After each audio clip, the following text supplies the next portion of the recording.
Welcome back, guys. Today I'm going to be talking to you about some career paths that I really don't want any of you to go down. And you won't hear about these at school. There's no college courses for them because they are outlawed. But sometimes they do pay really well. I'm Danny Burke and this is the top 10 highest paying illegal jobs. Coming in at number 10 now, we have assassins. Now, I know it sounds like something straight out of a video game, but the hitman industry is a very real thing. Professional assassins work as contract killers. They are hired by a person to kill a target. The more dangerous or difficult the job is, the higher the contract fee. A 13-year study by the Australian Institute of Criminology found that the average payout for a hit job was $13,600 US. The lowest amount was just 50. That's pretty mental. At number 9 now, we have hackers. I'm not talking about the hackers from 80s movies who can get into any computer system by simply typing quickly. I mean modern hackers who use malware and viruses to infect the computers of innocent people. Then they may have access to their financial details to steal money from them, or they may have personal information and then use it to blackmail the target. With this in mind, Business Insider once calculated that the average hacker could earn around $3,000 a day. Coming in at number 8 now, we have protection money. A protection racket is a scheme where a gang will protect a business or neighborhood from threats or violence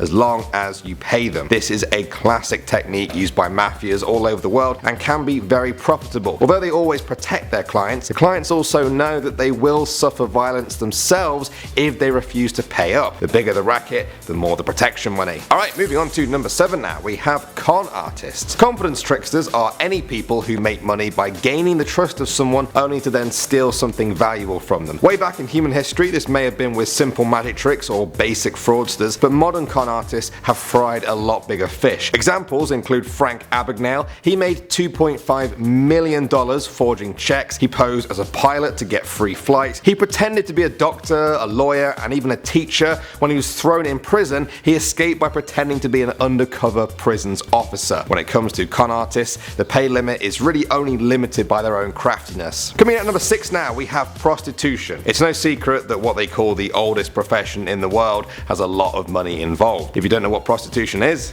you probably shouldn't be watching this video, but for the rest of you, this job could be legal depending on where you're living, but in America, where most of you guys are presumably from, it's not legal. In 2014, an interview was conducted with a former madam, that's someone who runs a high-end prostitution company. Now she said that in New York, her top model wanted $12,500 just to be seen by a client, and that a lot of women there made at least $10,000 a month. Alright, moving on to number 5 now, we have the smuggler. If you guys have ever traveled between different countries before, you'll know how strict the regulations are on what you can or cannot bring into certain countries. There's full body scans, luggage x-rays, sniffer dogs, and chemical swabs. This makes it very difficult for criminals to get things across the border unless a smuggler is willing to do it for them. Depending on the countries involved and the product that's being smuggled, smugglers can earn a lot of money. Now for them, they need all that money for the risk. In Thailand, for example, there's the death penalty for drug smuggling. Coming in at number 4 now, we have counterfeit money makers. Making fake money is as old as money itself, going back thousands of years. In America these days, it's thought that one note in every 10,000 is a counterfeit. The benefits to making fake money is obvious. You can just make free money out of thin air. These days though, you need incredible machines and technology to create believable looking money. That hasn't stopped some people though. In 2016, the Secret Service made their biggest bust of fake money ever. $30 million US were found in Peru. If the people who made this got away with it, they'd have about 30 million.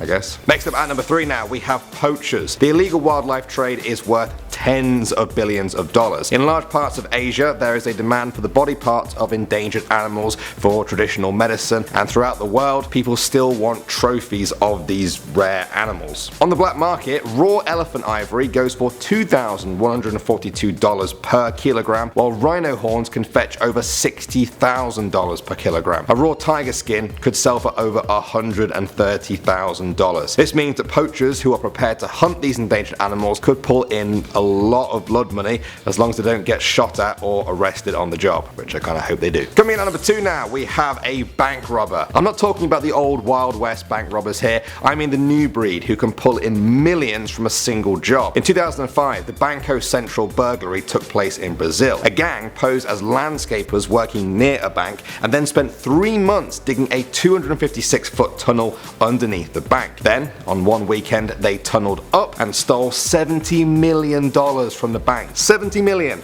The notes themselves weighed 3.5 tons, and none of it has ever been found again. And finally now, at the number 1 spot, we have cartel leaders. Drug cartels make billions by controlling the growth, supply and demand of drugs such as cocaine. The groups are usually structured like a pyramid. At the bottom are usually the new recruits who do all the dirty work, and all the way at the top is the cartel leader. They orchestrate the whole operation and usually take the biggest share of the money too. Take for example one of the most famous cartel leaders, Pablo Escobar. At one point it was estimated he was bringing in $420 million a week and his total wealth was $30 billion. Well guys, some of those jobs were very tempting, but I think I'm going to stick with being a YouTuber for now at least. Maybe I'll rob a bank with you guys if you're up for that. We'll discuss it in the comment section below. Let me know what video you want to see next as well. I'm Danny Burke, thanks for watching and I'll see you very soon.